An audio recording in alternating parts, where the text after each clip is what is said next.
राधे राधे सभी को। कैसे हैं आप सब? आशा करती हूँ आप सब स्वस्थ होंगे, अच्छे होंगे। हमारे शास्त्रों और पुराणों को पढ़ने की जिज्ञासा हम सभी के मन में होती है।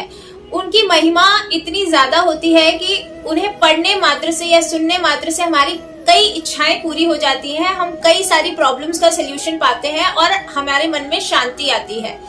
तो जैसे सबसे पहले मैं आपको बताऊंगी कि जैसे कुछ मंत्र होते हैं जिनका जाप हम चलते फिरते उठते बैठते कर सकते हैं। गायत्री मंत्र है, राधे कृष्ण मंत्र है, हरे रामा मंत्र है, जिनको हम कहीं भी बैठे हुए, जाते हुए, ट्रैवल करते हुए उच्चारण कर सकते हैं। लेकिन कुछ महामंत्र होते हैं जिनके जाप के लिए हमें आसन पर बैठना पड़ता है या फिर एक अलग स्थान पर मंदिर में एकांत में बैठना पड़ता है, माला से करना पड़ता है, या कुछ नियम होते हैं उन मंत्रों के उच्चारण करने के या फिर जप करने के। तो उसी तरीके से कुछ हमारे शास्त्र हैं, कुछ पुराण हैं, हमारे कुछ कथाएं हैं, वो सुनने के और पढ़ने के कुछ नियम होते हैं जिन्हें आप यूं ही उठते बैठते चलते फिरते किसी भी जगह पे नहीं पढ़ सकते, नहीं सुन सकते। तो उसी तरीके से आज मैं बात करने वाली हूँ शिव पुराण के बारे में, जो कि 18 महापुराणों में से एक महापुराण है और जिनका श्रवण और पठन करने मात्र से बहुत सारी प्रॉब्लम्स लाइफ की खत्म हो जाती हैं, मोक्ष की प्राप्ति होती है, प्रॉब्लम्स के सल्यूशन मिलते हैं, शांति मिलती है, जीवन जीने की कला आ जाती है, बुद्धि बहुत ज्यादा सचेत हो जाती है, हम अपने आप को प्रभु से जोड़ पाते हैं और भी बहुत सारे चमत्कार हमारे जीवन में होते हैं अगर हम महाशिव पुराण का अध्ययन करते हैं, पठन करते हैं, श्रवण करते हैं।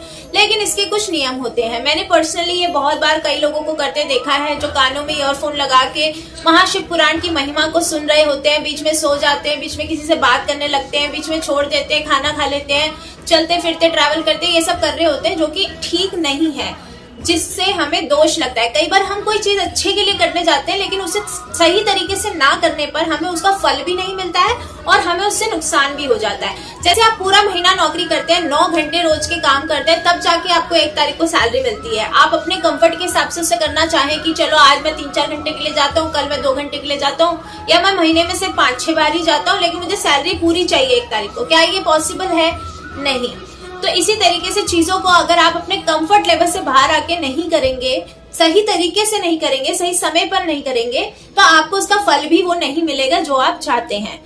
जिज्ञासा रूपी अगर आप कुछ जानना चाहते हैं, आप बस पढ़ना चाहते हैं या वैसा कुछ करना चाहते हैं, तो आपको संकल्प लेने की जरूरत नहीं है, नियमों का पालन करने की भी जरूरत नहीं है। अगर आप में उस तरीके की आस्था नहीं है, अगर आप खुद को प्रभु से जोड़ना नहीं चाहते हैं, तो मैं उनके लिए कुछ नहीं कह रही हूँ। आप लोग अपने कंटिन्यू कर सकते हैं जैसे आप पढ़ना चाहते हैं, जैसे सुनना चाहते हैं। लेकिन मैं उनकी बात कर रही हूँ जिनके मन में श्रद्धा है, आस्था है, जो सनातनी है, जो जानते हैं कि शिव पुराण की महिमा क्या है, महादेव से अपने आप को कनेक्ट करना क्या है, उनसे अपनी इच्छाओं को कहना क्या है, उन इच्छाओं का पूरा होना कितना जरूरी है, मैं उनसे बात कर रही हूँ। ठीक है, तो नियम की बात करते हैं।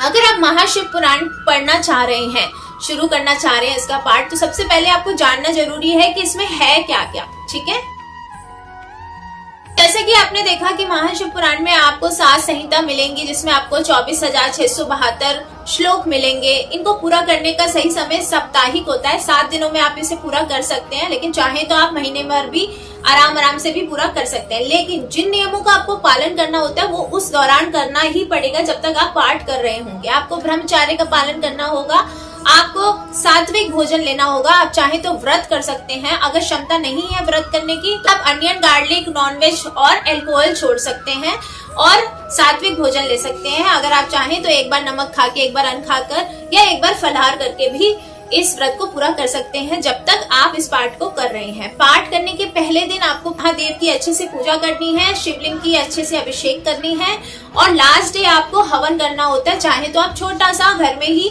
समिधा लाकर, थोड़ी सी हवन सामग्री लाके घर में आप छोटा सा हवन करके अपने संकल्प को पूरा कर सकते हैं। अगर आपकी क्षमता नहीं है ब्राह्मणों को भोज कराने की तो कोई प्रॉब्लम नहीं है, आप एक नॉर्मल थाली बना के मंदिर के लिए निकाल सकते हैं, किसी ब्राह्मण को खिला सकते हैं। जो आप खाते हैं नॉर्मल, एक आलू पूरी की सब्जी बनाकर भी आप एक थाली निकाल सकते हैं अगर आपकी क्षमता नहीं है।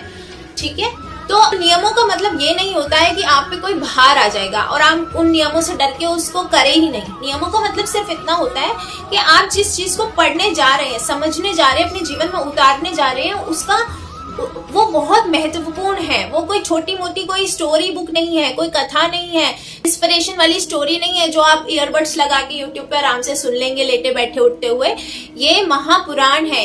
इसकी जो महिमा है वो बहुत अपरंपार है। इसमें बताया गया है कि पूजा के क्या महत्व है, मृत्यु के बाद क्या होता है, शिव जी के बारे में बताया गया है। सूत जी ने कई सारी ऐसी बातें बताई हैं जिनको अगर आप जीवन में उतारेंगे तो आपको पता चलेगा कि आप क्या क्या करने के योग्य हैं। आप तो जीवन की इतनी कठिनाइयों से घबरा रहे हैं, आप में वो शक्ति आएगी और आपकी सारी प्रॉब्लम्स के सोल्यूशन आपको मिलेंगे। लेकिन उसके लिए आपको सिर्फ नियम, और नियम कोई इतने ज्यादा नियम नहीं है, बस आपको जब पाठ करना है तो एक संकल्प लेना है कि मैं इस पाठ को शुरू करने जा रही हूँ या जा रहा हूँ और इस दौरान मैं इन नियमों का पालन करूंगा। ब्रह्मचर्य का पालन करूंगा, सात्विक भोजन करूंगी, बाल नहीं कट करेंगे, नेल्स नहीं कट करेंगे, उसे आप पहले ही कर लीजिए। आप सुबह शाम में भी आप डिवाइड कर सकते हैं कि इतना पार्ट मैं सुबह कर लूंगी, इतना मैं शाम को कर लूंगी। जैसे भी आपको सूट करे आप ऐसे कर सकते हैं। 7 दिन में, 12 दिन में, 27 दिन में आप इसे पूरा कर सकते हैं। सावन के महीने में पूरे महीने आप पाठ कर सकते हैं। कभी भी पाठ को शुरू करना चाहते हैं तो सोमवार से, प्रदोष वर्ष से या फिर शिव चौदस से आप इसे शुरू कर सकते हैं। ठीक है, तो आशा करती हूँ आप महाशिव पुराण का पाठ करने से पहले, श्रवण या पठन से पहले कुछ नियमों का ध्यान जरूर रखेंगे। हर हर महादेव।